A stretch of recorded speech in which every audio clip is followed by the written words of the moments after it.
Ok, ahí ya estamos listos, Jorge, si gustas empezar. Gracias. Ok.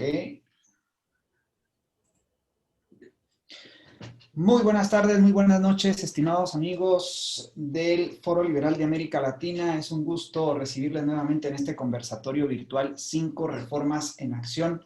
Como todos los miércoles, hoy 9 de septiembre del año 2020, nos encontramos acá a través de la sala de Zoom y a través de este Facebook Live, compartiendo con ustedes un tema como siempre lo hacemos y también como siempre lo hacemos invitando a la acción política liberal en cada uno de nuestros países, en nuestro continente.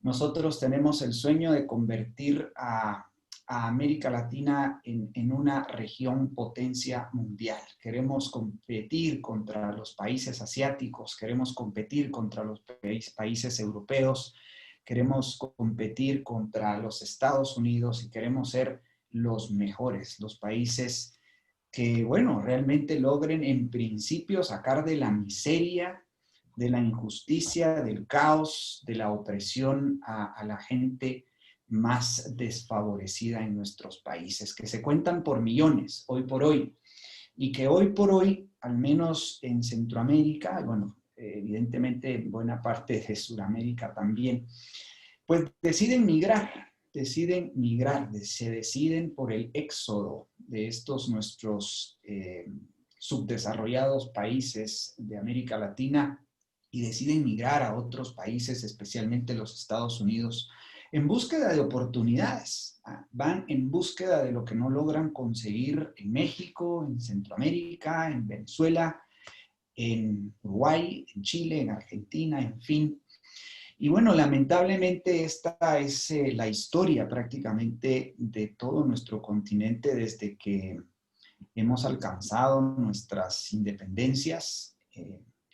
Estamos, al menos en Guatemala, estamos a unos días de celebrar, de conmemorar el 199 aniversario de la independencia de Guatemala.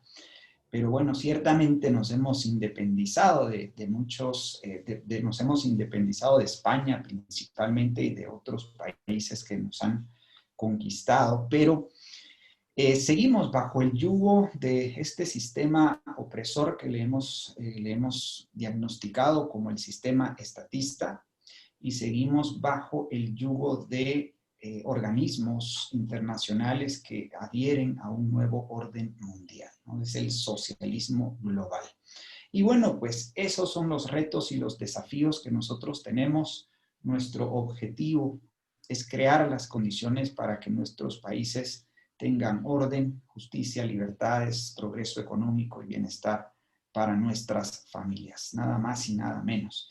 Y entonces nos encontramos acá, como todos los miércoles en este horario, pues presentando un tema, ¿verdad?, que genera, pues que invita a desaprender estatismo, que es el sistema contra el cual combatimos, luchamos, y que invita a la acción política en favor del capitalismo liberal, que creemos y estamos firmemente convencidos es el único sistema capaz de generar estas condiciones. Hoy bajo un nuevo formato, estimados amigos, bajo un formato que reduce media hora de nuestras regulares sesiones. Hoy esperamos terminar en 1 hora y media. Acá en Guatemala son las 6 de la tarde. Y bueno, la idea es pues reducir el tiempo a fin de lograr que la mayoría de ustedes permanezca, ¿no?, en esta sesión, desaprenda estatismo, aprenda liberalismo clásico y active políticamente con sus movimientos a nivel nacional y en favor, en conjunto, como Foro Liberal de América Latina. Así es de que estrenándonos en este nuevo formato, hoy miércoles 9 de septiembre, vamos a tener a un amigo que se acerca recientemente al movimiento, o más bien a un grupo de amigos. En realidad es el representante de un grupo de uruguayos que recién se suman al Foro Liberal de América Latina. Y hoy vamos a conocer el sistema electoral de Uruguay, un sistema diferente a la mayoría de nuestros países latinoamericanos. Y bueno, el título que hemos escogido o que ha escogido más bien el expositor, es las 5 reformas en el sistema del doble voto.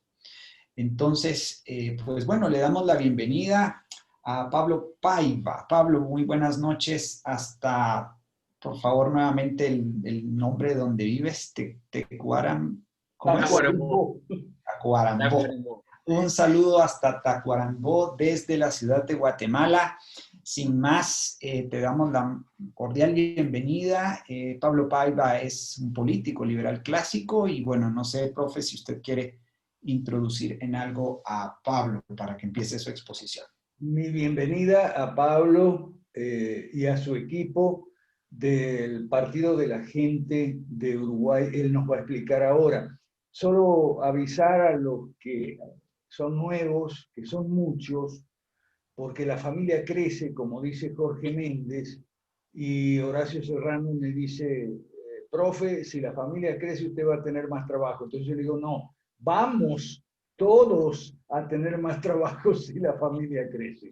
Entonces tenemos ya 10 países donde estamos bien representados, gracias a Dios, con movimientos, partidos, equipos sólidos y funcionando.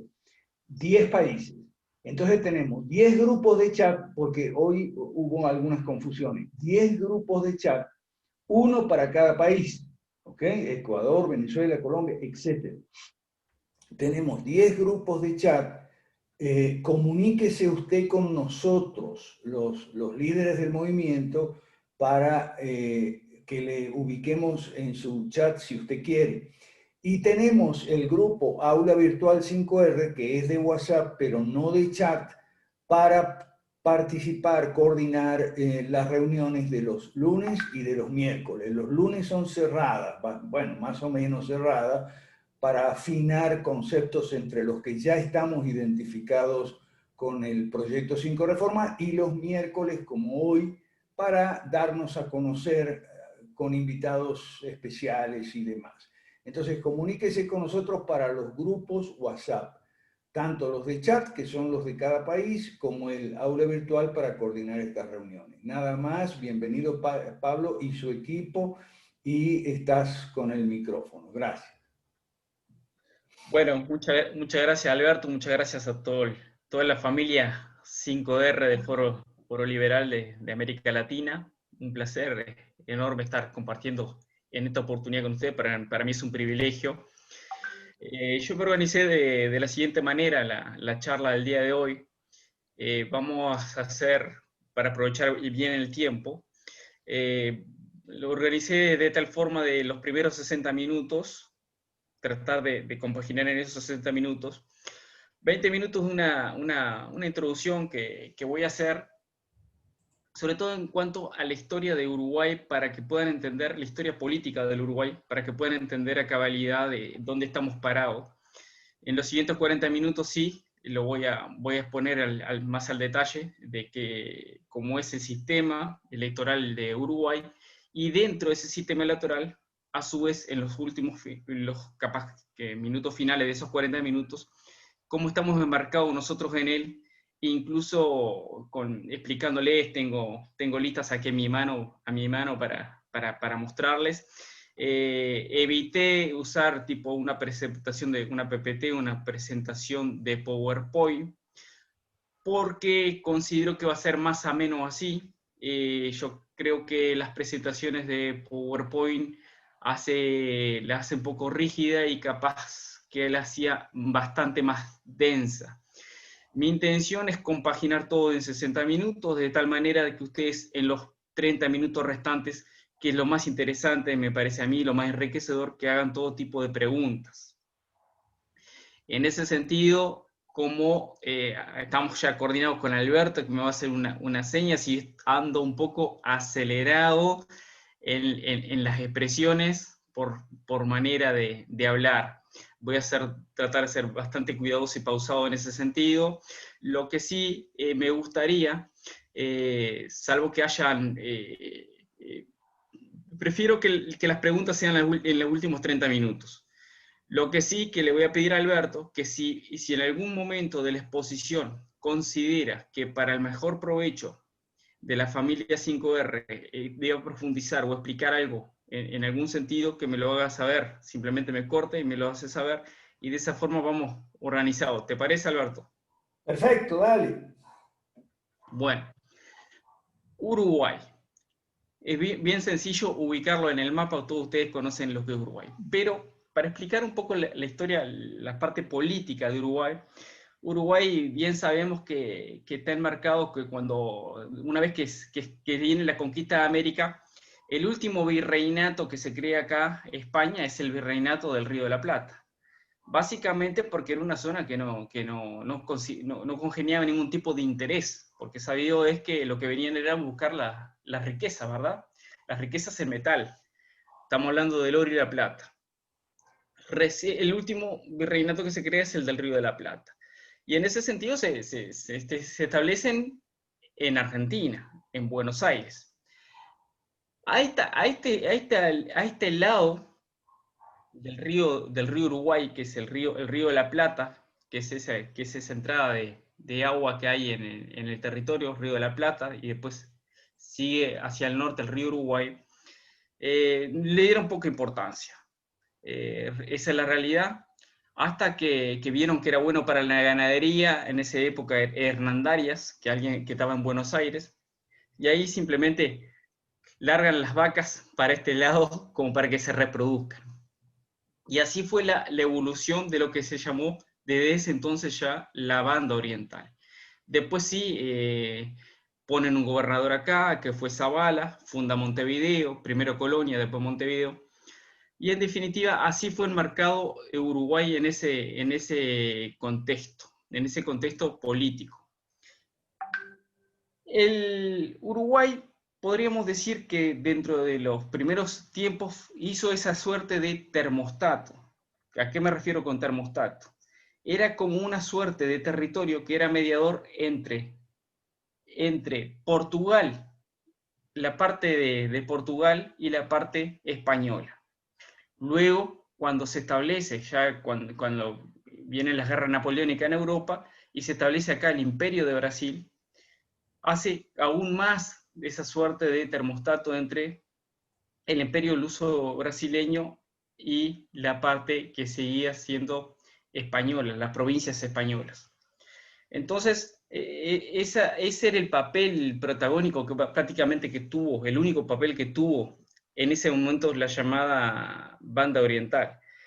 Fue transcurriendo el proceso político, digamos, hasta que se establecen, cuando viene el periodo de la independentista en América, fundamentalmente viene ese periodo justamente coincidiendo en parte justamente con las guerras napoleónicas.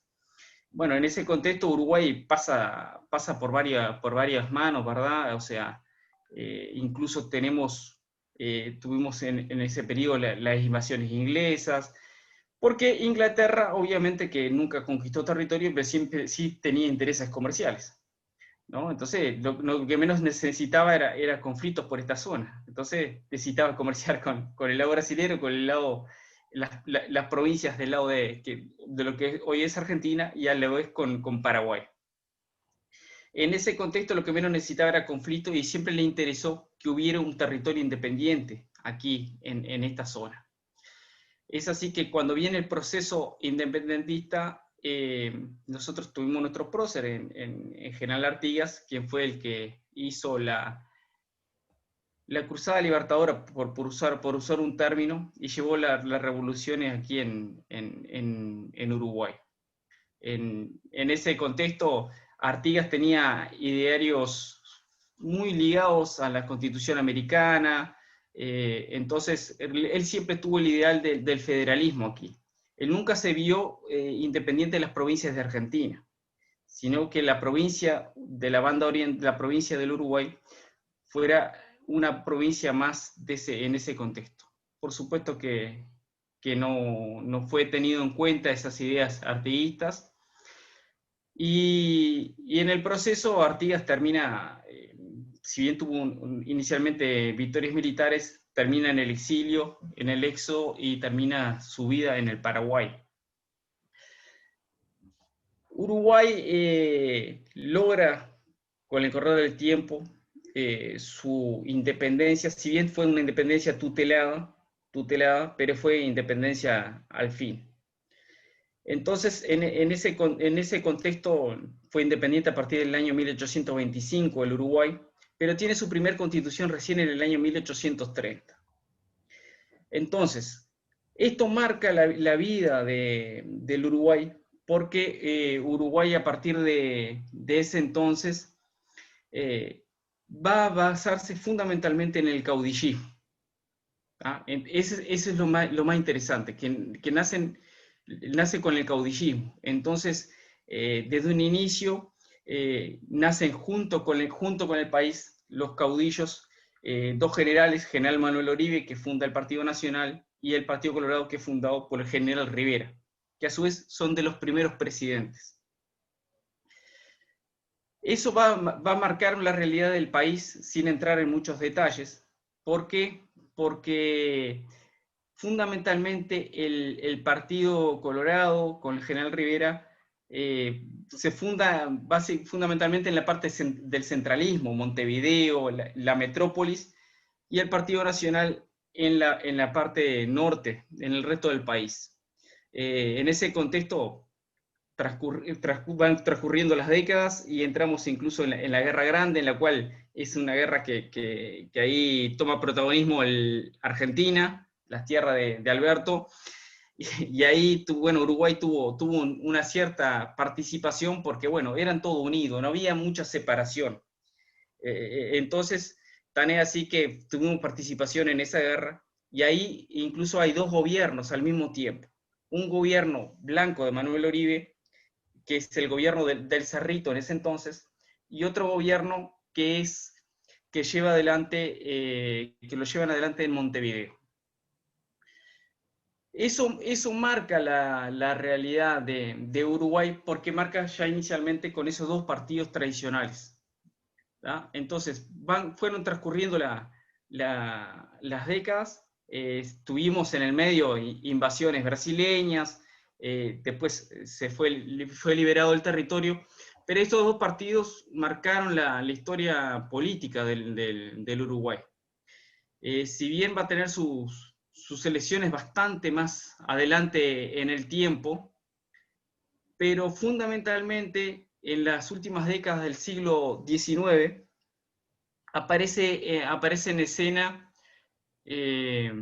incluso antes de que aparezca en escena, hay un periodo, aparte del periodo de los caudillos, un periodo que se llama el periodo militarista en Uruguay, que va más o menos en las últimas décadas del siglo XIX, y en ese periodo es muy importante porque aparece en escena tres militares. El primero de ellos es Latorre, y lo menciono por lo siguiente: fue una persona que puso un cierto orden en el país, alambró el territorio, que antes siempre éramos vandalizados y víctimas del contrabando de ganado por el lado brasileño.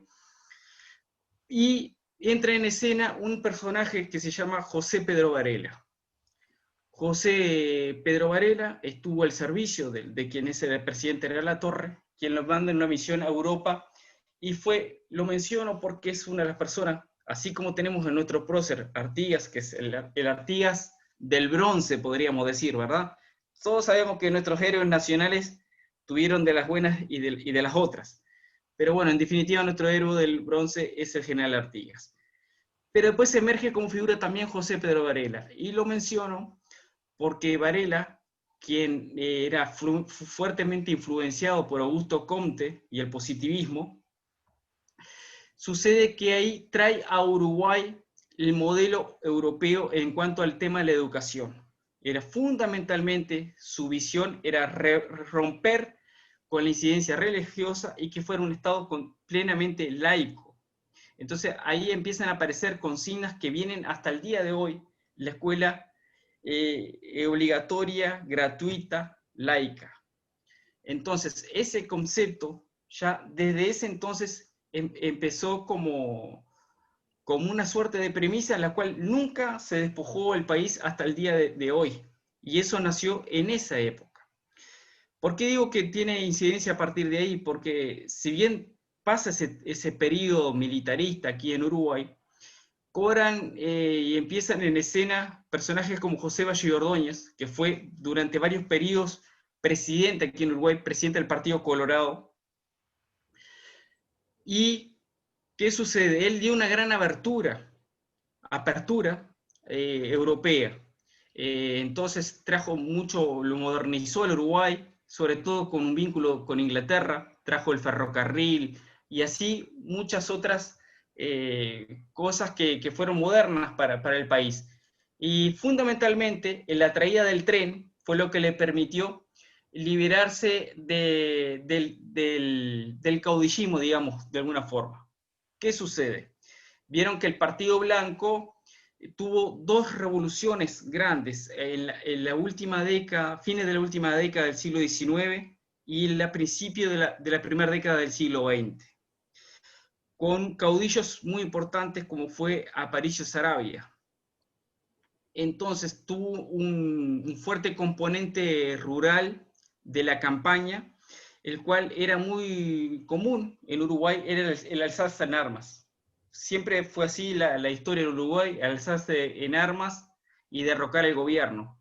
Entonces, él quería, por supuesto que tenía ciertos ideales de libertad y que no fuera centralista Montevideo, sino que el gobierno llegara a todo el Uruguay. Y en ese contexto se alzan armas buscando que tuviera más protagonismo el Partido Nacional en el resto del país. Se enfrenta a José Valle Ordóñez, que era el presidente y era del Partido Colorado, y en esas 2 décadas están en una continua puja, que fueron 2 revoluciones. ¿Por qué mencioné el tema del ferrocarril? Porque el ferrocarril fue el componente fundamental para que derrotara el presidente, porque era una forma de movilizar las tropas rápidamente, entonces pudo sofocar todo ese tipo de revoluciones. Esa fue la última revolución por medio de un caudillo en Uruguay. Pierde el Partido Nacional y empieza una hegemonía de casi 90 años del Partido Colorado. Y es importante esa hegemonía, y en esa hegemonía se basó fundamentalmente también las ideas esas que fueron promulgadas por Varela con el tema de la educación. Valle y Ordóñez establece un montón de normas que digamos que facilitaban al mejoramiento de la, podríamos llamar hoy, usar el término que se usa hoy, justicia social. ¿Y por qué menciono al Partido Colorado y a José Valle y Ordóñez? Porque ahora más adelante, cuando toque un poco más de la actualidad, se podría decir, no, el Frente Amplio o los movimientos revolucionarios trajeron el socialismo y el comunismo en Uruguay. En realidad considero que fundamentalmente lo trajo en realidad el Partido Colorado y fundamentalmente por el tema del estatismo. Más que el socialismo, el estatismo. Porque ¿qué hicieron? Cuando empiezan el periodo de las elecciones, ¿por qué logró perdurar tantos años el Partido Colorado? Bueno, fundamentalmente porque metió adentro del Estado a todos los funcionarios, o sea, la policía, los militares, todos los funcionarios públicos, obviamente eran funcionarios del Estado. ¿A quién iban a votar? Nadie muerde la mano del que le da de comer. Bueno, por esas razones, obviamente que fue un fuerte clientelismo y coincidió con periodos de auge económico de Uruguay. Para ese entonces, estamos hablando ya de la Primera Guerra Mundial. En ese entonces Uruguay tenía el nombre de la Suiza de América y se valió ese nombre porque cuando Europa realmente no estaba en penurias económicamente y tenían problemas de abastecimiento, aparece en Uruguay, el cual hoy es un museo en el departamento de Río Negro, que es la empresa del corned beef. El corned beef es la carne comprimida, picada y comprimida en una lata. Y esa lata era la que le llevaban para poder nutrir de proteínas a los soldados en la Primera Guerra Mundial. Eso generó un auge económico muy grande en Uruguay, muy grande. Entonces, obviamente que el Estado creció, porque entraba mucha plata. Entonces eso generó que fueran fomentando, obviamente, creciendo cada vez más el Estado. Y sobre todo ese famoso estado de bienestar. Empezaron las leyes de las 8 horas, ahí empiezan las pensiones, empiezan las jubilaciones, el Estado bueno, el Estado padre, el Estado protector. Entonces ese estatismo fue creciendo cada vez más. Esa es la realidad, y de la mano de la educación que ya había iniciado José Pedro Varela. Entonces, obviamente que la educación iba a ser meramente estatista. Eso fue lo que posibilitó esos casi 90 años ininterrumpidos del gobierno del Partido Colorado con un fuerte clientelismo. Esa hegemonía se rompe más o menos a mediados del siglo XX, con la aparición de otro caudillo importante en el Partido Nacional, como fue Luis Alberto de Herrera. Ahí hay un periodo dos periodos de gobierno del Partido Nacional, el cual a su vez fue caracterizado por un gobierno que siempre fue un sistema presidencialista. Ahí pasa un sistema colegiado, el cual había un consejo en el cual tomaban las decisiones. Después vuelve a tomar a escena el Partido Colorado. Ahí eran los dos partidos tradicionales, Partido Nacional y Partido Colorado. ¿Por qué digo que eran completamente tradicionales? Porque hoy en día, aún en Uruguay, hay personas muy mayores que aún son nietos directamente de generales o caudillos que pelearon en las guerras, de esas de Aparicio Saravia y Valle de Ordóñez. Entonces, ¿qué sucede? Esto es como el partido de papá y mamá.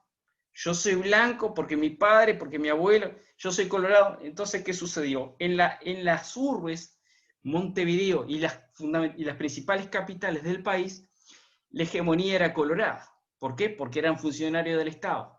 ¿Dónde estaban los blancos? Y estaban en el campo, estaban en los que producían justamente. Por eso, normalmente incluso el Partido Nacional tiene ese aura de cierto liberalismo. Esa es la realidad. Y así llegamos más o menos a la década del 60-70, en el cual sabemos que toda Latinoamérica sufrió el embate de las guerrillas y de la parte del foquismo, ¿verdad? Revolucionario. Pero antes de que empiecen a incursionar en escena todo ese tipo de movimientos, esos eran los dos partidos fundamentales, hasta que en la década más o menos en la década del 40, por ahí aparecen partidos muy menores, ¿no? Ya empiezan escenas con prácticamente que eran a modo de testimonial, aparece el Partido Comunista y aparece el Partido Socialista, sí. Pero recién es en la década del 70 que van a tener rol protagónico, y ese rol lo van a tener porque en la elección de 1971 fue cuando por primera vez, que cabe señalar que tiene una particularidad de Uruguay. Aunque muchas veces se quieren desprender de la incidencia militar, al Partido Colorado lo fundó el general Rivera. Al Partido Nacional lo fundó el general Manuel Oribe. Y al Frente Amplio lo fundó el general Liber Sereni. O sea, siempre los generales fueron los que fundaron los partidos. Y en escena aparece en el año 71 el Frente Amplio. ¿Y cuál fue la particularidad del Frente Amplio? Fue un paraguas grande en el cual lo que hizo fue que todas las izquierdas se unieran para participar juntos en la elección. Ahí hay un antes y un después, porque en el Frente Amplio ahí participaron tanto el Partido Comunista, tanto el Partido Socialista, como el Partido Demócrata Cristiano, que era el menor de todos. Entonces, la unión de los cuatro partidos bajo el lema Frente Amplio fueron y participaron en esos comicios. La realidad de Uruguay en ese entonces era convulsionada. El gobierno democrático anterior había tenido que tomar medidas prontas de seguridad por medio de que ya estaba operando la guerrilla. El Partido Comunista era un partido democrático, el Partido Socialista era un partido democrático, pero convivían con ellos ya el Movimiento de Liberación Nacional Tupamaros. Cuando llegan a las elecciones, en esa elección hay una particularidad. Prácticamente se dividen en dos mitades, con cercano a un 40%, tanto el Partido Nacional con Wilson Ferreira Lunate, uno de los últimos caudillos que tuvo el Partido Nacional, el Partido Colorado casi un 40%, los dos en el 40 y un quebradito por ciento, pero un poquito superior al Partido Nacional, aparece el Partido Colorado en ese entonces con quien fuera presidente Bordaberry en el Partido Colorado. O sea que estaban los dos con 40% y irrumpe en escena el Frente Amplio con un 18%. lo cual en ese momento fue inédito. Tan es así que obtuvo 18 bancas en diputados y 5 bancas en senadores. Aprovecho para mencionar a Casí, porque ahí ya tenían el modelo de lo que es hoy Uruguay. Tiene una Cámara Alta, que es el Senado, en el cual tiene 30 senadores, y tiene la particularidad que el vicepresidente es el senador número 31, y a su vez el presidente de la Asamblea. Tiene una Cámara Baja, que es la Cámara de Diputados, con 99 diputados. Entonces, lo que generó una conmoción en ese entonces fue justamente que apareciera en escena el Frente Amplio con 5 senadores y 18 diputados. Eso fue en el año 71. Lamentablemente ya sabemos que Uruguay no fue ajeno a la realidad política de América Latina, y bueno, y en el año 73 hay un quiebre institucional y hay un golpe de Estado. ¿Tá? Inicialmente no lo dan las Fuerzas Armadas, sino que lo da el propio presidente Bordaberry, y empieza un periodo, el cual es un periodo que se llama el gobierno cívico-militar. Hubieron 3 presidentes. El primer presidente, si bien fue después que lo suceden a Bordaberry y toman el poder directamente los militares, la Junta de los Generales designaba al presidente. El primero fue de Michelis, del Partido Colorado. El segundo fue Aparicio Méndez, del Partido Nacional. Y el tercero fue ya sin identificación ninguna con ningún partido, sino que netamente militar, fue el general Gregorio Álvarez, que fue el último presidente de ese proceso hasta que volvió la democracia y se recuperó la democracia en el país en el año 84. Son cosas que... Pablo, mira, perdón, yo creí que lo ibas a mencionar, pero yo lo quiero mencionar. Pablo conoce, ahí está mejor. Pablo conoce muy bien la historia de Uruguay. Yo pensé que lo iba a mencionar, pero a lo mejor por modestia. Pablo tuvo recientemente una campaña electoral, tiene experiencia política bien ganada en Uruguay, y lo que yo quiero destacar, y si te podés referir un poquito, Pablo, te lo agradecería. Pablo lleva varios meses estudiando las 5 reformas, estudiando los documentos nuestros, las propuestas, el impuesto de las 3U, la derogación de las leyes malas, las 5 reformas, lo lleva estudiando meses y compartiendo con su equipo. Entonces, lo que yo quiero señalar esto, Pablo, es porque me gustaría que tú le contaras a la gente que tú encontraste que las 5 reformas encajan muy bien. No hay ninguna fricción, ningún choque. Como proyecto para el Uruguay y para América Latina, encajan muy bien en esa realidad donde tú te mueves, tú eres un líder político, tú has tenido recientemente una campaña electoral, no te ha ido mal, es la campaña electoral, has ganado mucha experiencia y has ganado muchos amigos y muchos seguidores y apoyos en tu país. Quería destacar eso porque yo sé que vos a lo mejor por modestia no te referiste. Gracias, Pablo. No, por favor. Entonces, cuando se vuelve el periodo democrático, realmente tiene características, ¿verdad?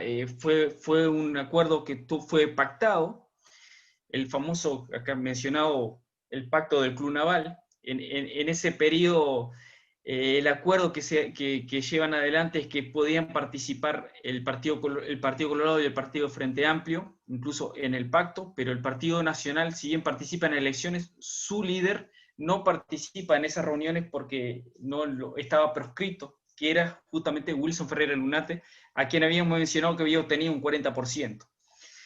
Entonces, eso fue una característica muy grande. ¿Por qué menciono? Porque cuando vienen las elecciones, ahí emerge la figura de quien ustedes habrán conocido, que empieza con su primera presidencia, que es Julio María Sanguinetti en el año 84.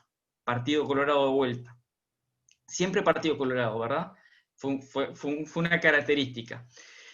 ¿Por qué digo que fue una característica? Porque más allá de que fueron amnistiados todos los revolucionarios del momento y que después aparecen en la escena política, la educación prácticamente que fue prácticamente que entregada o descuidada.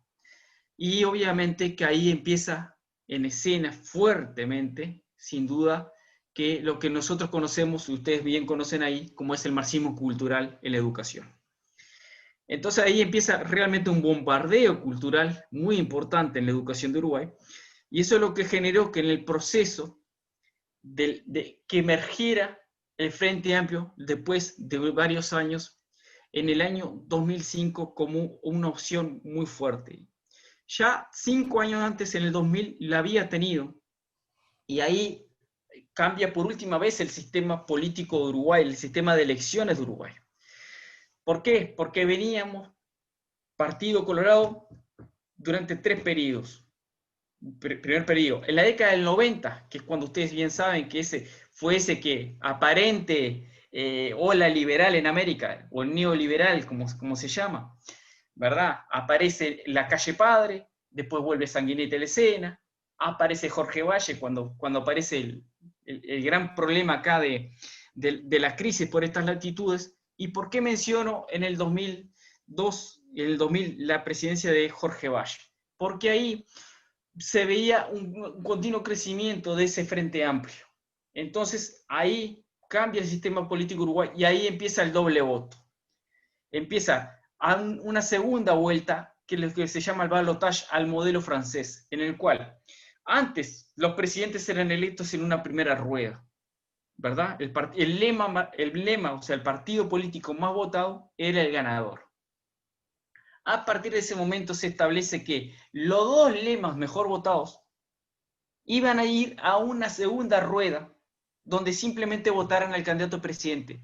Siempre y cuando el lema más votado, o sea, el partido político más votado, no alcanzara el 50%, que equivale a las mayorías parlamentarias. ¿Por qué digo esto? Esta fue la fórmula que acordaron los políticos colorados y blancos para mantenerse en el sistema, obviamente, y que el Frente Amplio no llegara a las elecciones. En ese modelo, si bien el Frente Amplio fue el más votado, el Partido Colorado con Jorge Valle de todas formas gana la presidencia, porque cuando van a la segunda vuelta se suman colorados y blancos y le ganan al Frente Amplio. Pero ya en el 2005 no fue posible, y el Frente Amplio ya emerge con Tabaré Vázquez en su primer presidencia. ¿Por qué? Porque alcanza esa mayoría parlamentarias con el 50% de los votos. Así llega a Uruguay, tiene un proceso de 15 años ahora de Frente Amplio en el gobierno, y ahora, actualmente, en marzo de este año, volvió a la presidencia la calle Pou, la calle hijo del Partido Nacional, y vuelve a gobernar el Partido Nacional en el Uruguay. En ese contexto, hoy nos encontramos. Ahora les voy a explicar, salvo que haya alguna pregunta, alguna duda de esto, me gustaría ya explicarles cómo es el sistema político uruguayo, para que puedan comprender, y sobre todo para después explicarles por qué creo que tiene ventajas considerables las 5 reformas aquí en Uruguay, porque creo que es un modelo, un sistema político en el cual casi que diría que he hecho medidas. Pero, y ya les pasaré a explicar por qué. Pero si viene alguna pregunta, no sé, Alberto, si quiere algún detalle de lo que... Yo tengo una, Pablo, si me permites. Entonces, ¿podrías clasificar el Partido Nacional y el Partido Colorado? Eran de derechas, supongo, pero no derechas liberales. Tal vez si nos puedes ayudar a encajar esos 2 partidos en el espectro político. Sí. Partido Liberal en Uruguay nunca ha existido y no existe hasta ahora, ¿verdad? Lo que se llama derecha, en realidad es derecha mala, porque fundamentalmente el Partido Colorado es estatismo puro, por no decir socialismo, que incluso hasta el propio expresidente Julio María Sanguinetti en muchas veces, en oportunidades, ha dicho: el Frente Amplio no tiene por qué autodenominarse o tener la exclusividad del socialismo. El Partido Colorado también es socialista. en alguna oportunidad lo ha llegado hasta mencionar. Pero ¿por qué se menciona el Partido Colorado y el estatismo? Porque eso fue lo que el Frente Amplio logró captar. Cuando el Frente Amplio llega al poder, lo que hace es el estatismo en su máxima expresión. Entonces, les quitó ese público y hizo un clientelismo político muy grande, muy fuerte en Uruguay. Entonces, ¿a quién perjudicó? ¿Cuál era el partido político preponderantemente estatista? Era el Partido Colorado. Entonces, prácticamente lo llevó a casi su desaparición del Partido Colorado. El Partido Colorado hoy representa el 10% del electorado del Uruguay. Y el Partido Nacional, sin embargo, es uno de los más fuertes después del Frente Amplio. Pero entonces el Partido Nacional es la derecha mala.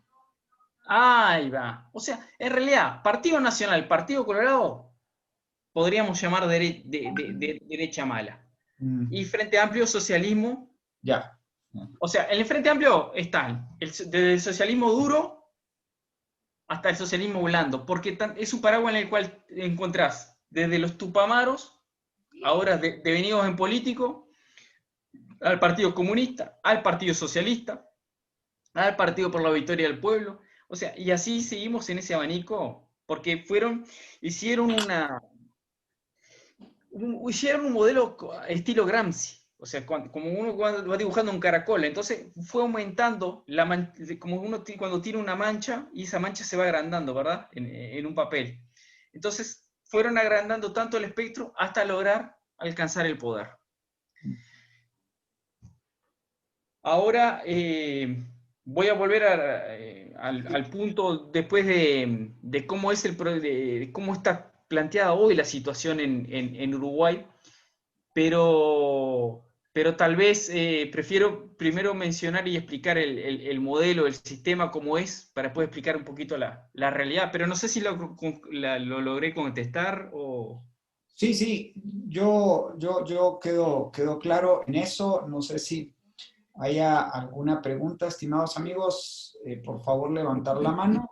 No, nada más que el sistema político uruguayo, el doble voto, que Pablo va a explicar seguidamente, según él me ha dicho, y él es buen conocedor de las 5 reformas, él no es un recién llegado a las 5 reformas, tiene tiempo estudiando el tema de 5 reformas, el doble voto, como está ahora, ofrece oportunidades, opciones alternativas buenas para nosotros los 5 reformistas. Gracias, Pablo. Bueno, vamos a ver un poco cómo es el panorama aquí. Sabemos que nosotros promovemos que los partidos políticos sean privados, que están en la órbita privada. Sabemos que el movimiento en sí está opuesto a todo aquello que quiera reglamentar los partidos políticos, pero acá es bien claro. Amigos todos, si queremos jugar el ajedrez, no podemos sentarnos a jugar el ajedrez si no sabemos las reglas. Eso es básico. Entonces, primero lo que tenemos que ponernos en el campo es ver cuáles son las reglas de juego, y con esas reglas de juego, después, llegado el momento, cambiaremos todo lo que realmente podamos cambiar. Porque eso es lo que anhelamos todos, que haya un cambio, ¿verdad? Pero primero tenemos que saber realmente las reglas de juego cómo son. En Uruguay, los partidos políticos, hay una ley llamada Ley de Partidos Políticos. Yo no me voy a poner a dar datos en forma densa para que los entrevere, pero sí cosas que son muy básicas. Para fundar un partido político en el Uruguay, normalmente se tiene que juntar firmas, en el entorno de 7.000 firmas, presentar en la Corte Electoral, y eso habilita a formar un partido político. A su vez, vamos por partes, a su vez, dentro de los partidos políticos, se fundan agrupaciones políticas. Las agrupaciones políticas se fundan con el mismo método. Se juntan determinado número de firmas, que ahí cada partido político puede alterar o no los requisitos, pero básicamente uno presenta un número de firmas que acredite que uno tiene ese respaldo y uno se hace de una agrupación política. Frente a la Corte Electoral, después el partido político, que es del caso, le envía un documento a la Corte Electoral diciendo que habilita a la agrupación, tal agrupación, a funcionar dentro de la órbita de ese partido político y dice que las autoridades son fulano y mengano. Y ahí uno empieza a jugar el juego. Hay dos tipos de agrupaciones políticas. Hay agrupaciones políticas departamentales. Uruguay es el país. Está integrado por 19 departamentos. Entonces tiene dos tipos de agrupaciones. Departamentales, que juegan el juego departamental, y las agrupaciones nacionales que juegan en la órbita nacional. Entonces, todas aquellas agrupaciones que son departamentales inciden en todos los periodos electorales. Los periodos electorales de Uruguay, en el ciclo electoral, está compuesto de la siguiente manera. Se eligen las autoridades, todas las autoridades, del presidente hasta la más chica, cada 5 años. En junio se lleva adelante las internas de los partidos políticos. En esas internas se eligen varias cosas. Lo más grande que se elige son los candidatos a presidentes. ¿Por qué? Porque es interna de los partidos políticos. Entonces, en esa interna se presentan diferentes precandidatos a la presidencia. Dentro de cada partido político, ¿qué requisito es necesario para uno ser precandidato a la presidencia? Bueno, ser poseedor o ser líder de una agrupación de tenor nacional. Entonces, cada uno que está al frente de una agrupación nacional puede ser precandidato a la presidencia. En junio, para que tengan una idea, en la elección de Uruguay, en el junio del año pasado, hubieron 27 precandidatos a la presidencia. Hay partidos políticos que presentaban uno solo, hubieron partidos políticos que presentaron 2, y hubieron partidos políticos que presentaron hasta 4, ¿verdad? Ahí, en esa grilla, entran un montón. Incluso muchos partidos que son nuevos. Simplemente que tienen que alcanzar un mínimo de 500 votos para poder participar en la siguiente elección.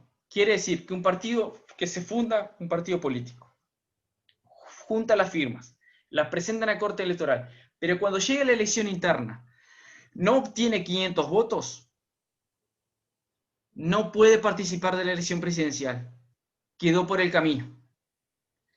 ¿Por qué el mínimo son 500 votos?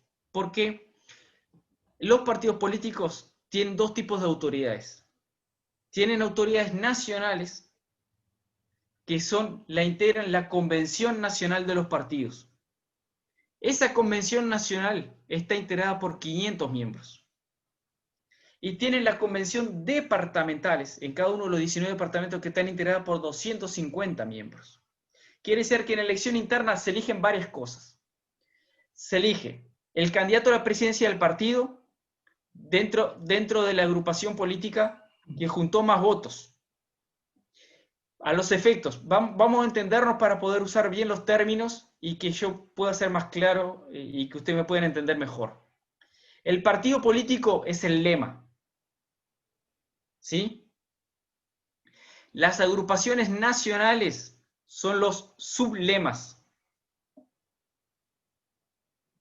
Y después entran en juego los números de lista, que ahora después les explicaré. Pero con esto ya podemos ir arrancando.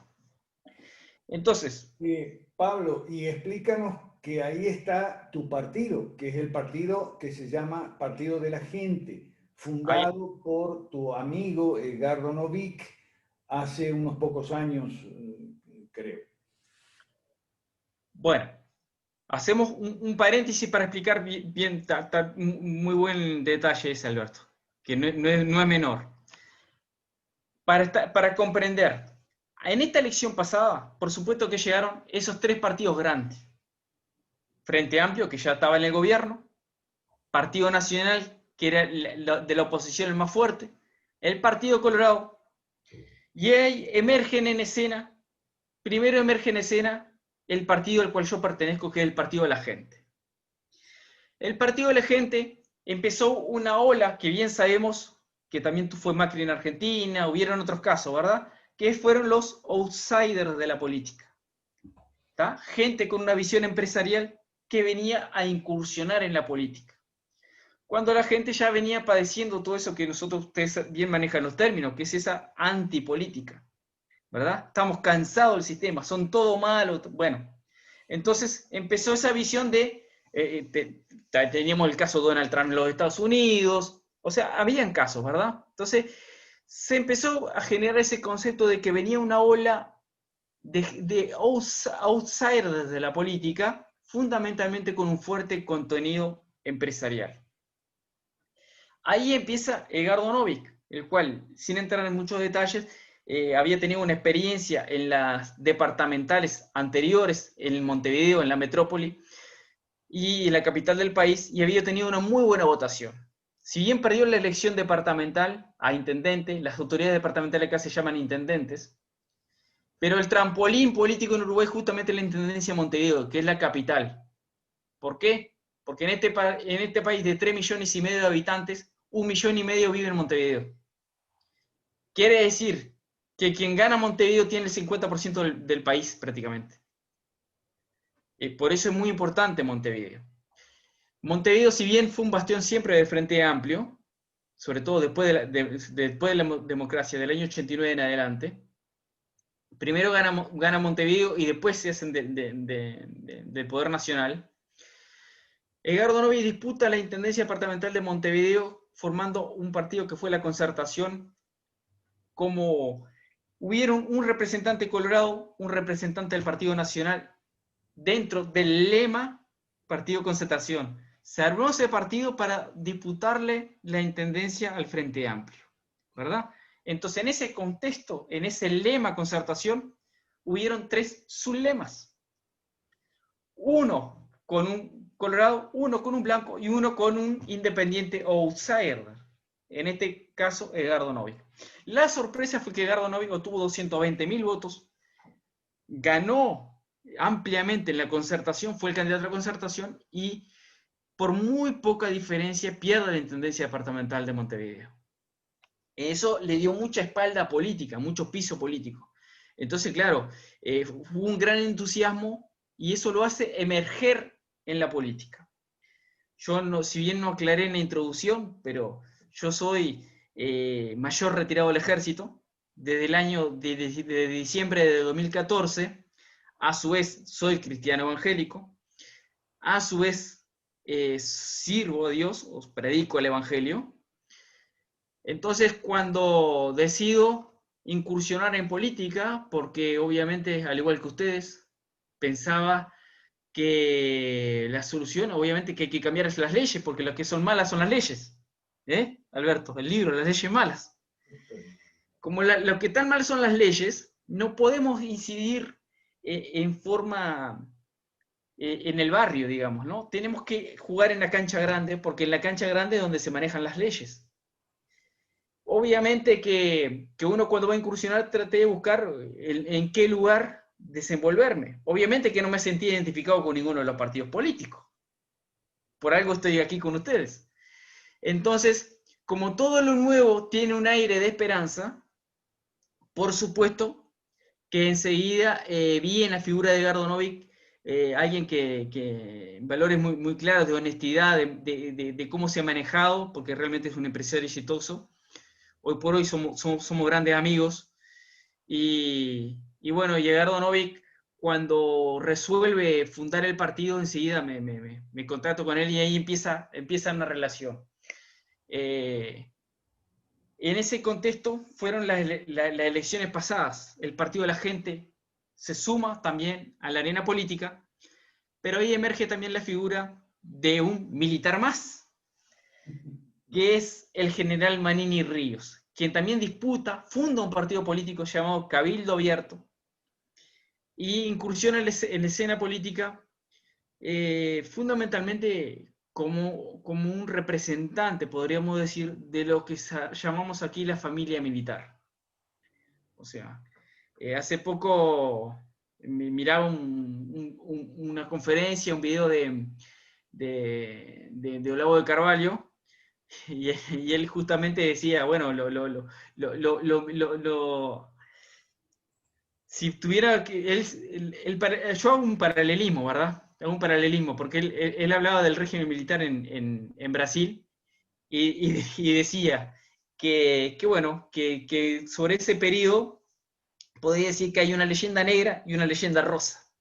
La leyenda negra es contada por los comunistas, ¿verdad? Y la leyenda rosa por los militares. La leyenda negra de los comunistas dicen cosas y le atribuyen cosas a los militares que nunca hicieron, ¿verdad? Y los culpan y se jactan de cosas que nunca hicieron. Los militares, viceversa, se autoproclaman como los salvadores del país, que en cierta medida fue así, pero también se atribuyen, en definitiva, Cosas bueno, que nunca hicieron. adjetivos que en realidad no tuvieron. Bueno, entonces eso parecido pasa en Uruguay. ¿Por qué digo esto? Porque obviamente que la familia militar, obviamente con la cual me siento plenamente identificado, también fue muy golpeada sistemáticamente durante muchos años. Entonces, cuando emerge una figura de quien era hasta hace unos días comandante en jefe, eso le dio mucha espalda, mucho piso político, porque cuando emerge él, la familia militar como que en bloque, a su vez con mucha gente que también estaba cansada de la política. Cuando yo les dije, había esa antipolítica, eso que son todos iguales, ¿verdad? Y si bien muchos empezaron a ver en Edgardo Novick una posibilidad, cuando emerge Cabildo Abierto como la figura Manini Ríos, es otra opción muy fuerte en el país. Ese fue el panorama político en Uruguay en las últimas elecciones. Volviendo a la explicación del sistema, decíamos que en la elección interna, entonces, se elige el candidato a presidente de los partidos políticos. A su vez, se eligen los convencionales nacionales, que son los 500 que se sacan de los votos de todo el país. Y los convencionales departamentales, que son 250, que son por cada departamento. Aprovecho para ir explicando al mismo tiempo, para que ustedes tengan idea. No sé si se va a lograr ver. Este es un tipo de lista en Uruguay. Este es el lema, Partido de la Gente. Este es el número, en este caso 3.024.000. Y este es el sublema. No sé si se logra ver ahí. Porque se ve como espejo. El equipo cristiano. Cuando yo aparezco en la escena política, bueno, acá chiquitito aparezco yo por acá. Edgardo Novick es el que está con Saquito, candidato a la presidencia. Daniel Peña es el que está en el centro, quien en ese entonces estaba al frente de la agrupación nacional. Y Pablo Paiva, el que tenía una agrupación departamental. ¿Verdad? Okay. Esta es una de las listas. Yo presenté 8 listas. Y acá viene un poco el sistema que yo le explicaba a Alberto. ¿Por qué tenía 8 listas? Parece como una rifa. Te compraste 8 números. Sí, tal cual. ¿Qué sucede? Tenía 8 listas. Las otras no las tengo aquí para mostrarles como ejemplo. pero si ustedes ven, en todas, en cabeza, no sé si se logra leer ahí, pero en cabeza Edgardo Novi y Pablo Paya va en segundo, por ahí. Ajá, sí se ve. Se ve, sí se ve. Bueno, aprovechando la ley de sus lemas y haciendo uso de la estrategia que me permite el sistema, fundé 8 agrupaciones departamentales, cada uno con su respectivo número. Pero el sistema permite que haya una acumulación de votos por sus lemas. Quiere decir que mi sublema fue el equipo cristiano, sublema departamental, y con él logré reunir los votos de las 8 listas, ¿verdad? Así es que el Partido de la Gente, en el departamento de Tacuarembó, por eso es que en el departamento de Tacuarembó, junto con mi grupo de trabajo, nosotros tenemos directamente incidencia, por no decir que prácticamente manejamos el partido. Pero a su vez, esta es la hoja chica. En la interna después está la hoja grande. Estas son las 2 listas que participan en una elección interna. Una hoja interna, una lista chica, departamental, y una lista grande nacional. Pablo, disculpa, es como una especie de electores al interno del partido. Exacto. ¿O son candidatos propiamente? No, ahora te explico. Ah, son del partido, la interna del partido. Si tú ves aquí, nacional, ¿no? Votos, Partido de la Gente, el número 3 millones. Este fue el número que habían elegido, Alberto, por eso yo tuve que usar el 3 millones. Le fui cambiando el fin del número, pero siempre usé el 3 millones. Porque así me ahorraba en publicidad y era inteligente. Y usaba la publicidad nacional. Pero no viene el caso. Otro día les explico. Pero Tacuarembó, el nombre del departamento, ¿de dónde es la lista? Ahí dice Tacuarembó. Sí, se ve. Si ustedes leen el primer renglón, a ver si lo logran leer. El equipo de Novik. No, pero lo importante es lo que dice el primer renglón.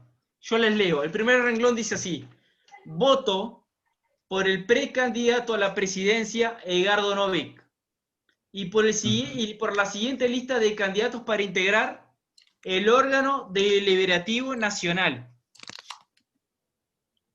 ¿Sí? En el otro dice el órgano deliberativo departamental. Este es nacional, pero en él es que se elige el precandidato a la presidencia. Quiere decir que acá la gente está eligiendo a Novik para presidente en las elecciones nacionales. Y en su lema, que es una lista grande porque tiene un límite hasta de 500, y aquí salen los convencionales nacionales. ¿Cuál es el papel que tienen los departamentales y los nacionales? Los departamentales son quienes en el mes de febrero son convocados por la Corte Electoral y deben elegir los candidatos a disputar las intendencias de los departamentos. Por eso son departamentales.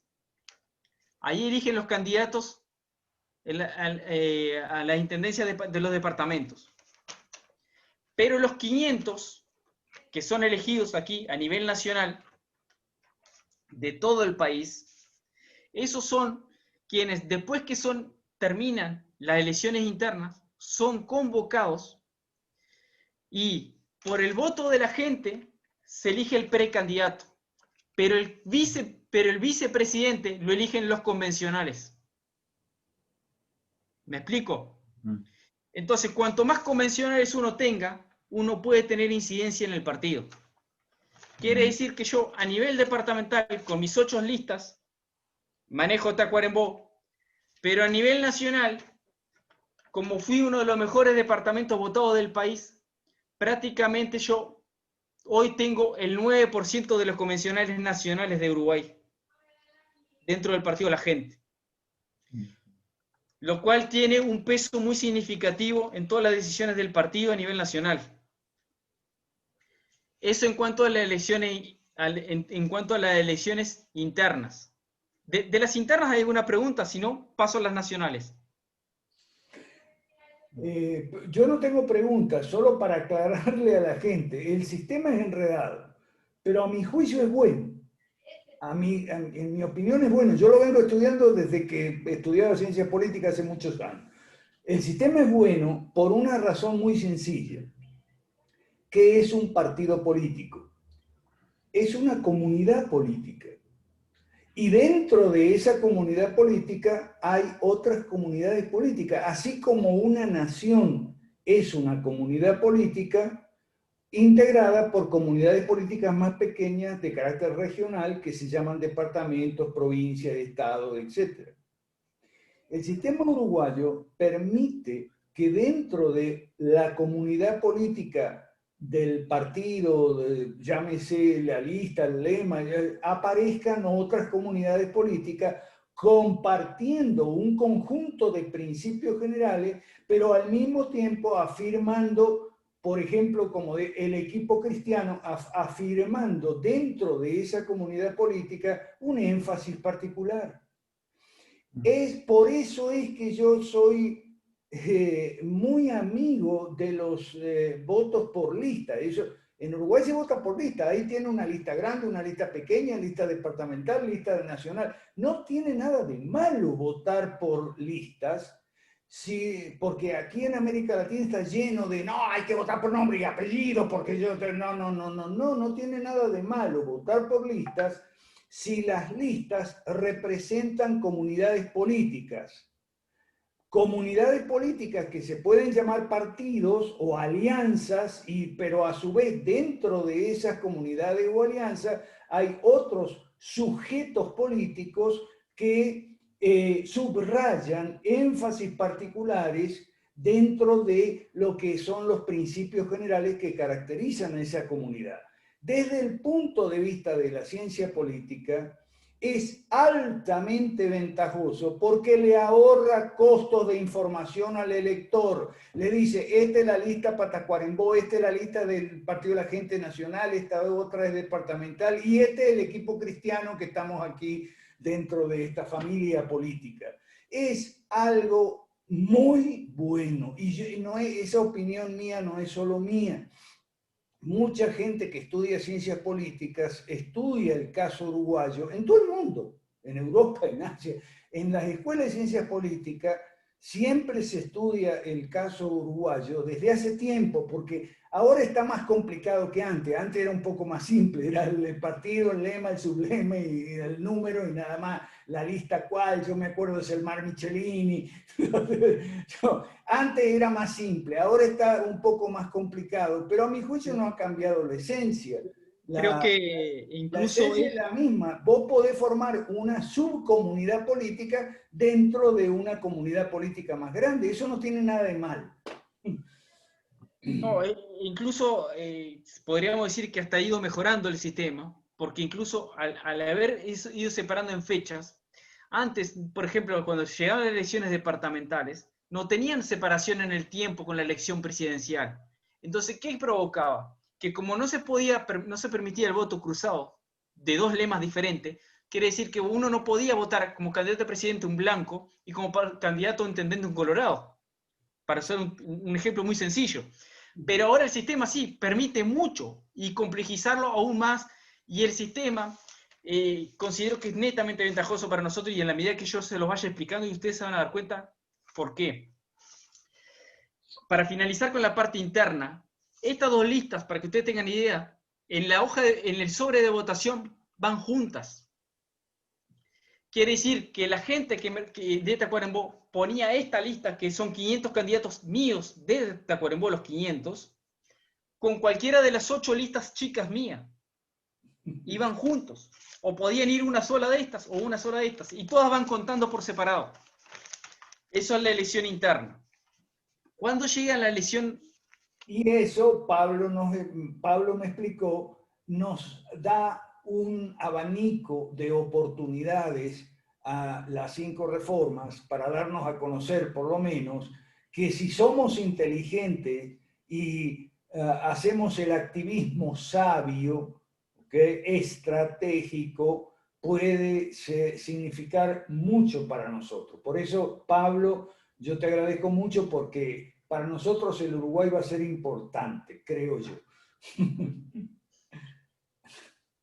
Sí, igual de todas formas, cuando termine la explicación, yo le voy a presentar por qué realmente creo que estoy convencido que para aquí va a ser una plataforma muy importante para 5 reformas. Eso es la elección de junio. En octubre se lleva adelante la elección nacional. Acá sí se eligen los legisladores, los diputados, los 99 diputados, que son, como mínimo, es así, tienen un mínimo de 2 representantes por cada departamento. Después, en función de la cantidad de electores que hay en cada departamento, hay departamentos que pueden tener más de 2. ¿Me explico?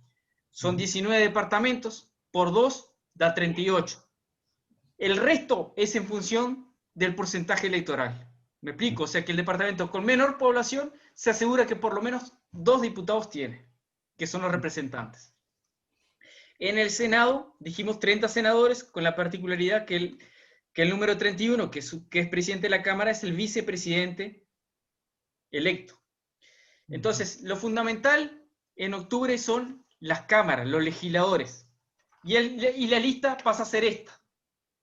Esta fue la lista que compitió en la elección nacional en Uruguay por el Partido de la Gente. Acá ustedes ven, Novik, candidato a presidente, y Pablo Paiva, en este caso, porque fui. Ven que dice, lo mismo, ¿no? Partido de la Gente, el lema, número 3 millones, porque era un número nacional, ¿verdad?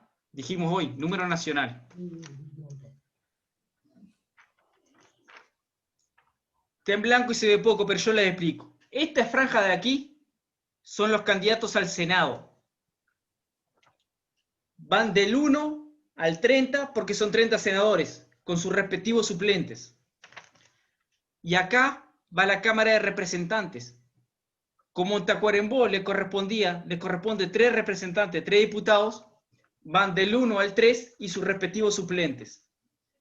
O sea que en esta elección nacional teníamos a Novik, candidato a presidente, él fue el primer titular al Senado, yo fui ganando un poco de incidencia ganando no, pero fui ganando confianza, responsabilidad dentro del partido, porque tuve el frente de otros departamentos, que después se lo explicaré después también, de otros departamentos del país, y eso me valió que en la consideración de que yo, a su vez, fui suplente de Edgardo Novik en el primer renglón en el Senado. Pero por Tacuarembó, acá dice Pablo Paya, yo fui el candidato a diputado, no sé si logran ver ahí, pero... Sí, sí, se ve, Pablo Paya titular. Entonces, esta es una lista nacional. En esta lista se elige el candidato a presidente, los senadores y los diputados. Esta es lo que se llama la primera vuelta en el balotaje.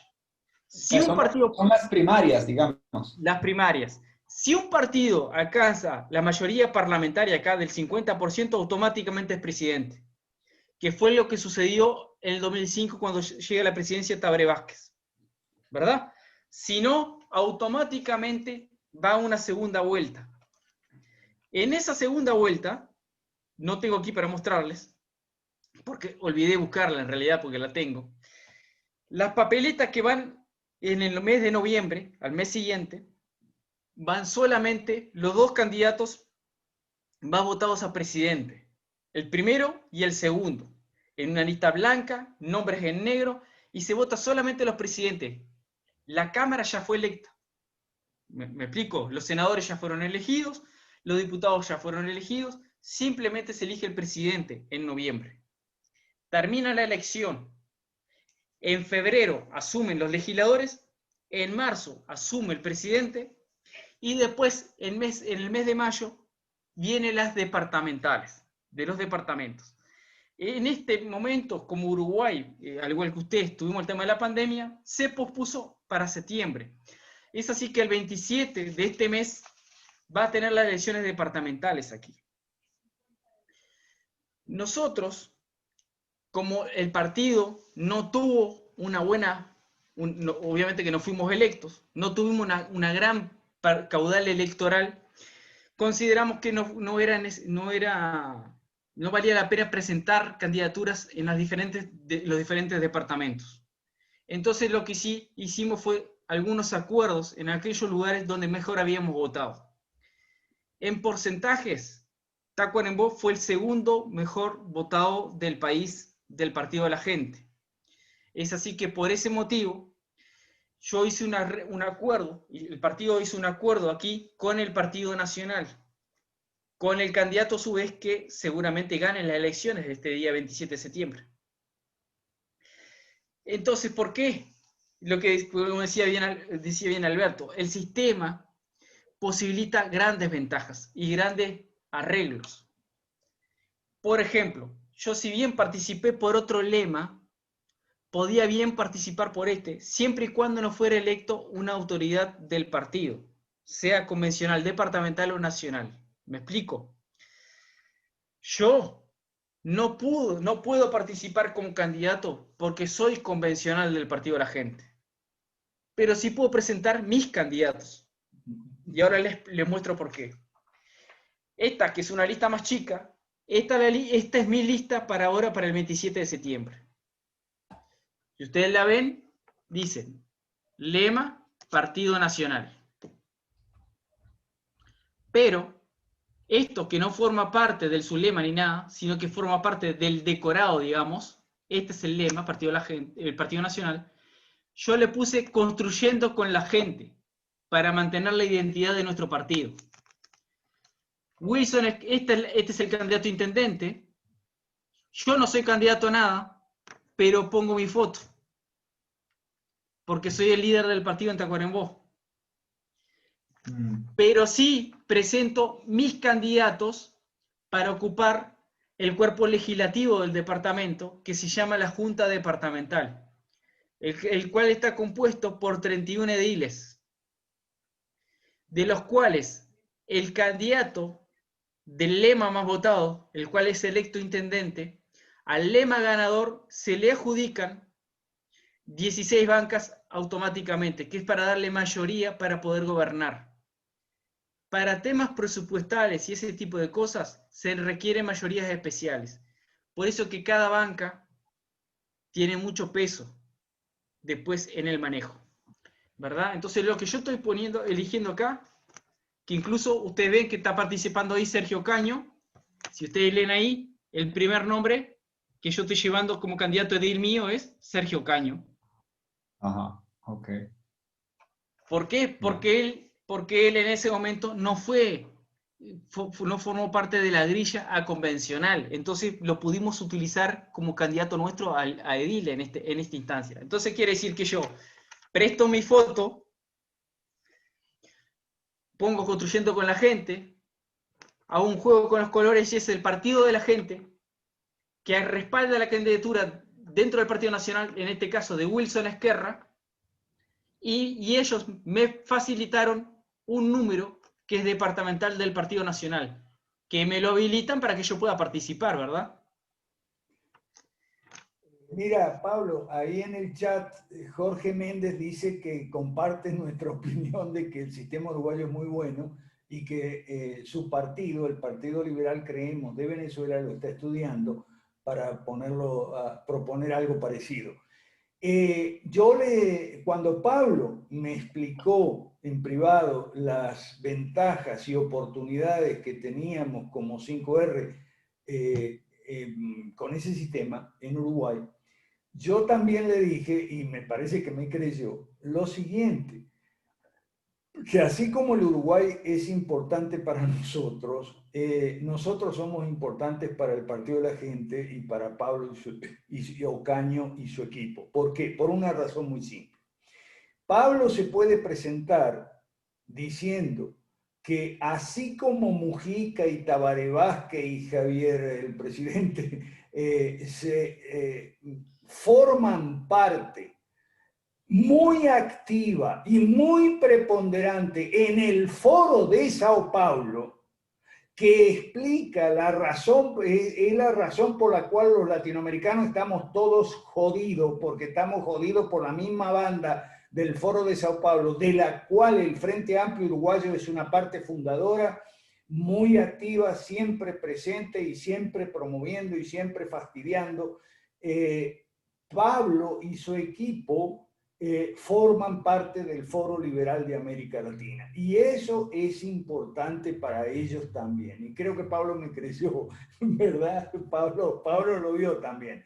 Así como el Uruguay es importante para nosotros, nosotros somos importantes para ellos, porque le vamos a dar la estatura internacional para pelear de tú a tú con el Frente Amplio, que es una parte, como digo, muy activa del Foro de Sao Paulo. Gracias, Pablo.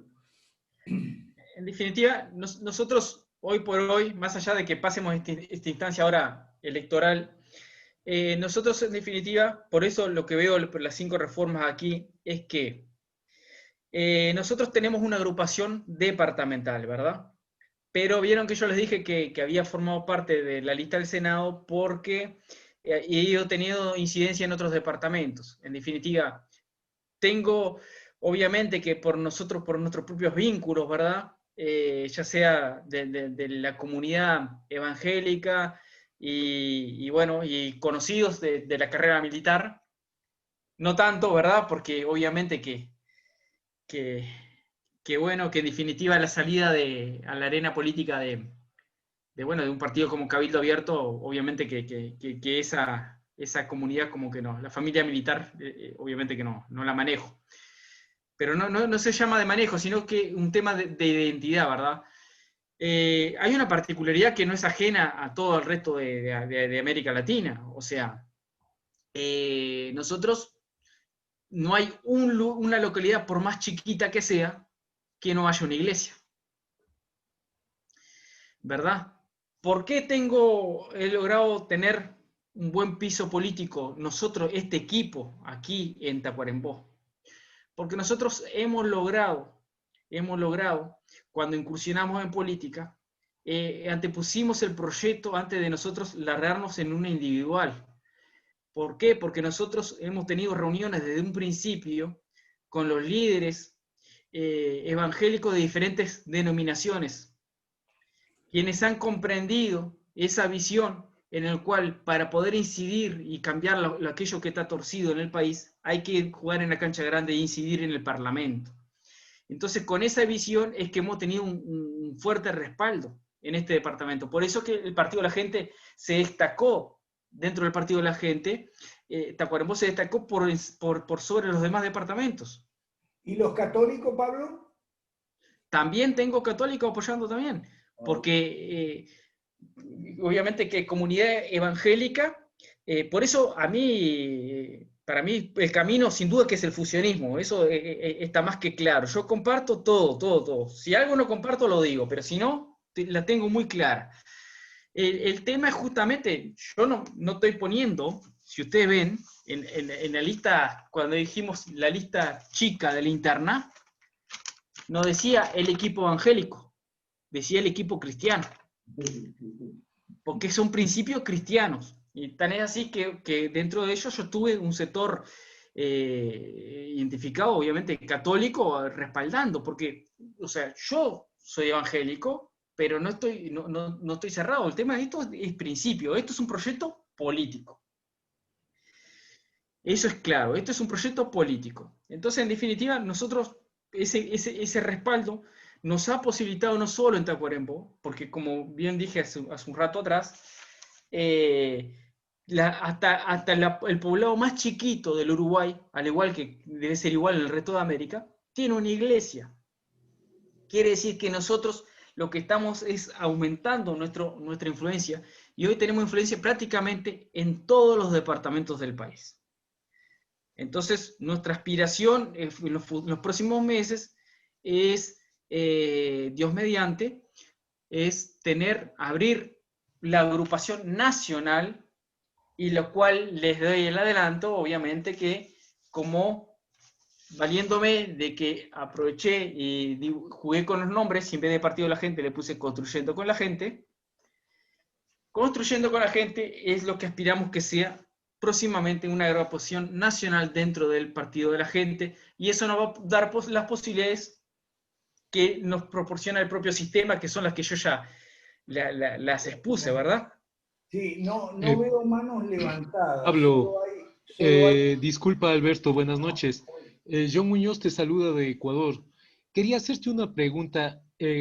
Según el sistema que ustedes tienen, ¿qué garantías ofrece el sufragio uruguayo?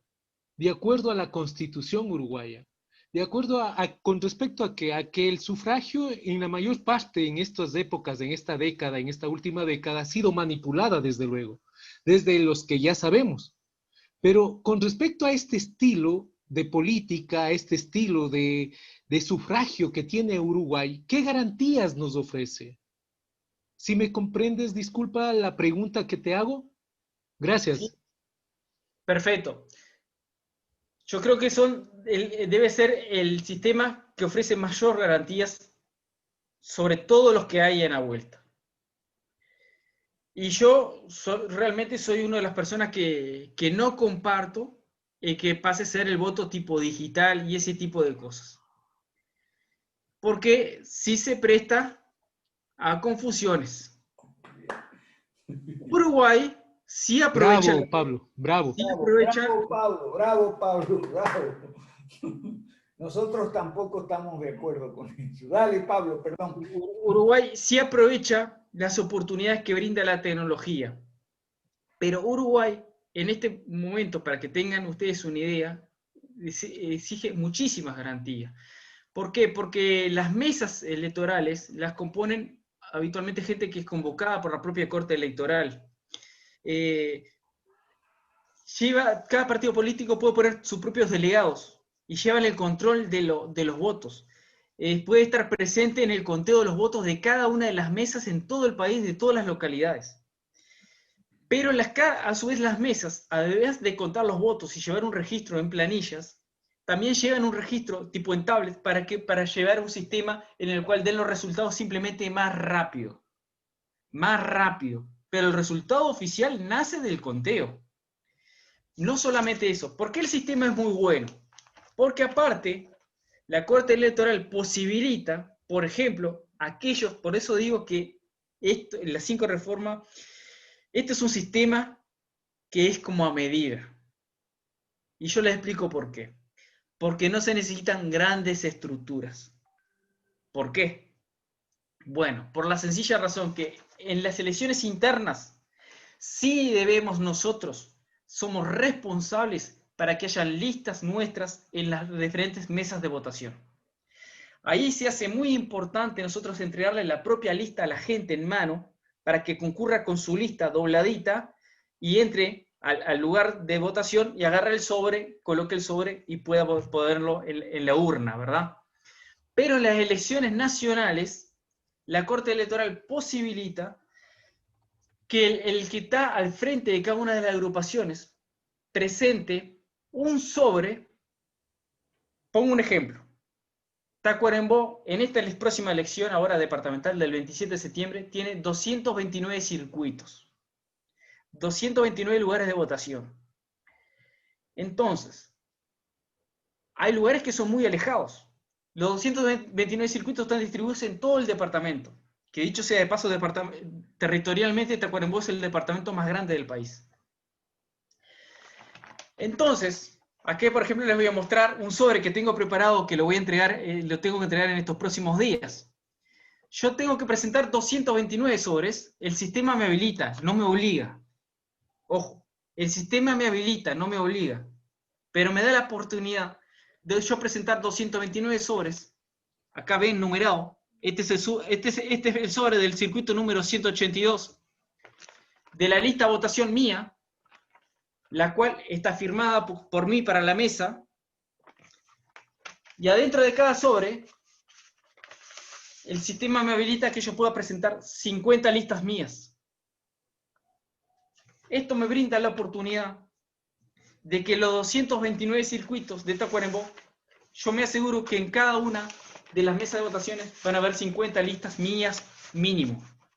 Si en el correo de la votación yo debo reponer los delegados, debidamente autorizados por mí, con un documento firmado por mí, van a reponer las listas.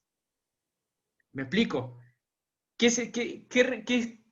facilidad da esto? Que yo no tengo que tener gente hasta en el último rinconcito del departamento, porque mis hojas de votación igual van a estar en la mesa. No sé si logré explicar. Eso es hartamente importante, porque en muchos países latinoamericanos estamos estancados porque la gente se obsesiona con el tema del fraude electoral real o supuesto, ¿ok? Porque yo vengo de Venezuela, donde los malos perdedores siempre dicen nos robaron la elección. Y entonces todo el mundo a discutir que si nos robaron la elección. Y no se pueden discutir políticas públicas, como las 5 reformas. Entonces es muy importante esto porque la obsesión del tema del fraude nos paraliza a muchos en América Latina. Daniel Daniel Rocha tiene la mano levantada. Daniel, dale micrófono, Jorge, a Daniel. Daniel es de Bolivia, del partido Renovación Liberal de Bolivia, que es un partido que está con nosotros. Dale, Daniel. ¿Qué onda, Pablo? Muy instructiva tu exposición, muy gratificante. Cortita mi pregunta y insidiosa también. ¿Qué onda con los fachos en el Uruguay? ¿Y a qué partido tienden? Si es que existen y si es que están organizados o fuertes. Cambio, muchas gracias. No, aquí, en realidad, la izquierda, por supuesto, como todo izquierda, los socialistas, los comunistas, todo aquello que no es ni socialista ni comunista es facho. Lo cual no quiere decir que sea cierto, ¿verdad? Entonces sabemos que la derecha, habitualmente estamos llenos de derecha mala, obviamente que nosotros somos de derecha y sin vergüenza, ¿verdad? Pero nos podrían catalogar de facho cuando sabemos que no. En realidad no lo somos, no vamos a rebuscarnos a ver qué era, porque sabemos que en definitiva es el socialismo en Italia, en definitiva, el nacionalsocialismo italiano, que en definitiva con Mussolini, a eso es el fascismo. O sea, entonces hay una gran mala interpretación de los términos, de las palabras, de las líneas de pensamiento, pero en definitiva, no, si te refieres a tipo radicalismo, no hay Uruguay. Uruguay no es un país con esa clase de radicalismo, no de derecha. Sí, hay radicalismo de izquierda. Exacto. No, de derecha. Ese fenómeno de los fachos, eso está en Argentina, se llama peronismo. Y hay algo en Chile y en Brasil también, pero en Uruguay no hay. Bueno, no. Pablo, algo para cerrar, porque sí.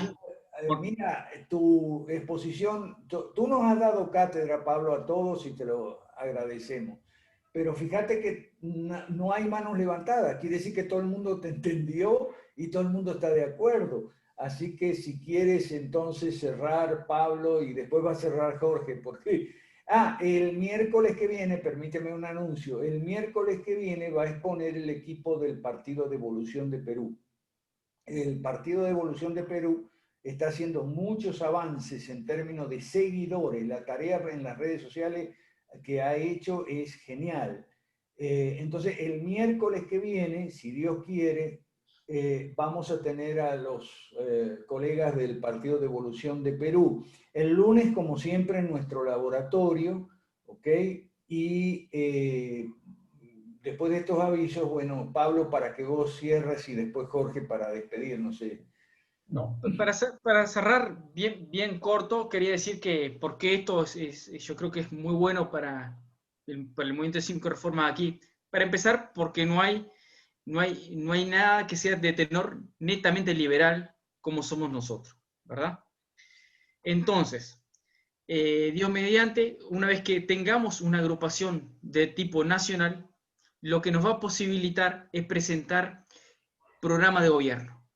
Entonces eso es lo que va a facilitar tener la plataforma y presentar las 5 reformas como una opción electoral en Uruguay, ¿verdad? Esto no es que vayamos a disputar el liderazgo del líder del partido, que es Edgardo Novi, pero bueno, la oportunidad de tener una agrupación nacional y bueno, y si se da las circunstancias más adelante, en definitiva, lo más importante es que podemos presentar las 5 reformas en una agrupación nacional que vaya a disputar una campaña electoral y de ser el caso, en algún momento, de que hubiera en el movimiento, que se dieran las circunstancias para una precandidatura a la presidencia, eso posibilitaría obviamente que una gran exposición mediática y generando así que se difundan las 5 reformas de manera muy fuerte y que y yo creo que al no ver un proyecto así y al ponerlo en el tapete, mucha gente se va a sumar sin duda alguna porque no hay algo así en el Uruguay y una vez que sea presentado va a ser una acción muy clara porque aquí el voto de la clase de media, de la gente que trabaja, que emprende, ese voto pesa mucho. Muchas gracias, Pablo, por esas cátedras. Jorge acostumbra a cerrar las reuniones de los miércoles. Adelante, Jorge. Sí, sí. Bueno, reiterando el agradecimiento, Pablo, por la exposición muy, muy buena. En realidad hemos aprendido mucho. Muchísimas gracias. Y bueno, realmente creo que es de celebrarlo al interno del Foro Liberal de América Latina el hecho de que tu equipo se pueda sumar, ¿no?, a este gran movimiento latinoamericano, porque así como en Uruguay nunca ha existido un proyecto político que ofrezca un programa político tan claro, completo, congruente, radical, auténticamente liberal clásico, también ha sido así en todos los demás países de América Latina, ¿no? Lamentablemente nuestros sistemas electorales pues sí tienen muchísimas barreras para competir y bueno, a la mayoría o a la gran mayoría nos está costando crear nuestros partidos políticos y ser visibles y tener presencia en el espectro político. Pero bueno, creo que tenemos que seguir haciendo equipo a nivel latinoamericano y pelear contra esos 4 o 5 Goliaths que están allá afuera, ¿no? El Foro de Sao Paulo, la Conferencia Permanente de Partidos Políticos, el Grupo de Puebla, el Comité Latinoamericano de la Internacional Socialista y la Internacional Progresista recién creada. Así que Pablo y amigos, muchísimas gracias una vez más por atender a este conversatorio que tiene el objetivo de desaprender estatismo, aprender liberalismo clásico y inspirar la acción política liberal en favor del capitalismo para todos. Los esperamos el próximo miércoles en este mismo canal, mismo horario. Muchísimas gracias. Gracias, Pablo. Gracias, profesor Alberto Mansuetti. Hacemos camino al andar sin prisa, pero sin pausa, con Dios y con la verdad por delante. Hasta la próxima y feliz noche. Un gusto. Gracias a todos. Gracias, Pablo. Gracias, maestro. Hasta luego.